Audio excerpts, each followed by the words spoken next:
नमस्कार बच्चों, आपका पहला कदम एक कोशिश में मैं ममता थपलियाल आपका स्वागत करती हूँ और आशा करती हूँ कि आप स्वस्थ होंगे।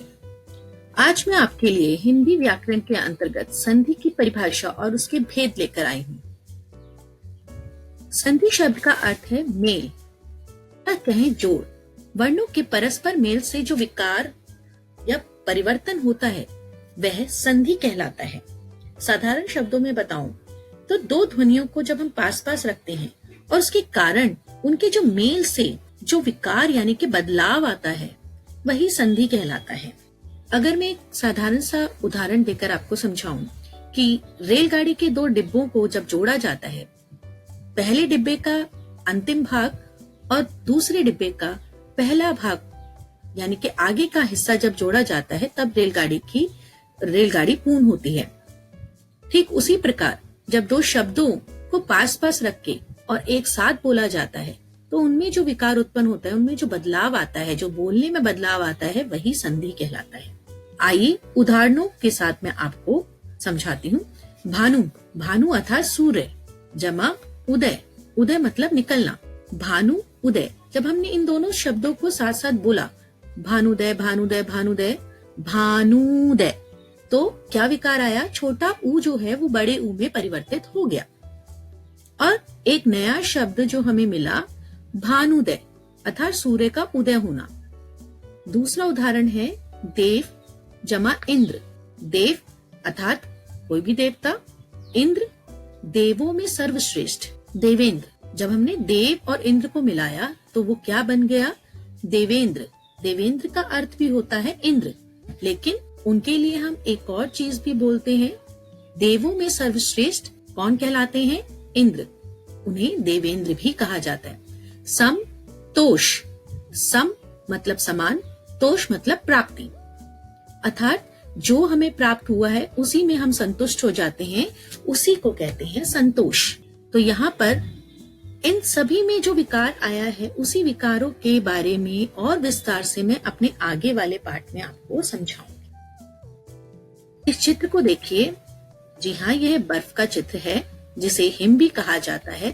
वह घर है जिसे आलय भी कहा जाता है, जहाँ पे रहा जाता है। जब हमने इन दोनों शब्दों को साथ में बोला, हिम आलय, हिमालय, तो क्या एक शब्द हमें जब उनमें विकार क्या उत्पन्न हुआ, क्या बदलाव आया? हिम जमा आलय अर्थात हिमालय। तो संधि कहाँ पर नजर आई हमें? माँ पे। अ जमा आ, माँ। अ जमा आ, बड़ा आ, और जब वो माँ के साथ मिला, व्यंजन के साथ मिला, तो वो बन गया माँ। अगला शब्द है मुनि, साधारण मुनि, इंद्र। हमने इन दोनों शब्दों को साथ में बोला। मैंने आपको क्या बताया था? इंद्र कौन है? देवताओं के देवता, देवताओं में सबसे बड़े, और मुनि कोई भी ऋषि मुनि। तो जब हमने इन दोनों शब्दों को पास पास रखा और उन्हें साथ साथ बोला, मुनीन्द्र, मुनीन्द्र, मुनीन्द्र, तो एक नई ध्वनि के साथ में हमें नया शब्द प्राप्त हुआ, मुनीन्द्र। मुनीन्द्र का अर्थ है मुनियों में सर्वश्रेष्ठ, मुनियों में सर्वश्रेष्ठ, मुनीन्द्र। संधि के भेद।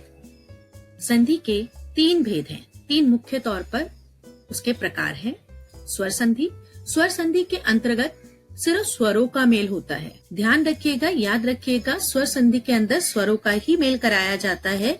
व्यंजन संधि के अंतर्गत स्वर और व्यंजन और व्यंजन और व्यंजन और स्वर, व्यंजन और स्वर के साथ में उनका मेल कराया जाता है।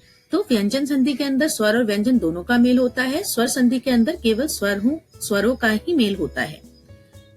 तीसरा भेद है विसर्ग संधि। विसर्ग संधि के अंतर्गत भी विसर्ग के साथ में स्वर होगा या व्यंजन होगा। तो इस प्रकार संधि के तीन भेद। संधि को समझने के लिए आपको स्वरों के विषय में, स्वरों और व्यंजनों का पूर्ण ज्ञान होना चाहिए।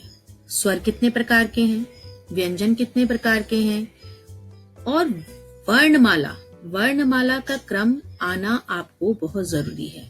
तभी छोटे बच्चों को छोटी क्लास से यही सिखाया जाता है कि स्वरों और व्यंजनों की वर्णमाला याद करिए, क्योंकि संधि को समझने के लिए इसका ज्ञान अति आवश्यक है। तो आज की कक्षा हमारी यहीं समाप्त होती है। आशा करती हूँ आपको संधि पसंद आया होगा। Please like, share and subscribe my channel. पहला कदम एक कोशिश। धन्यवाद।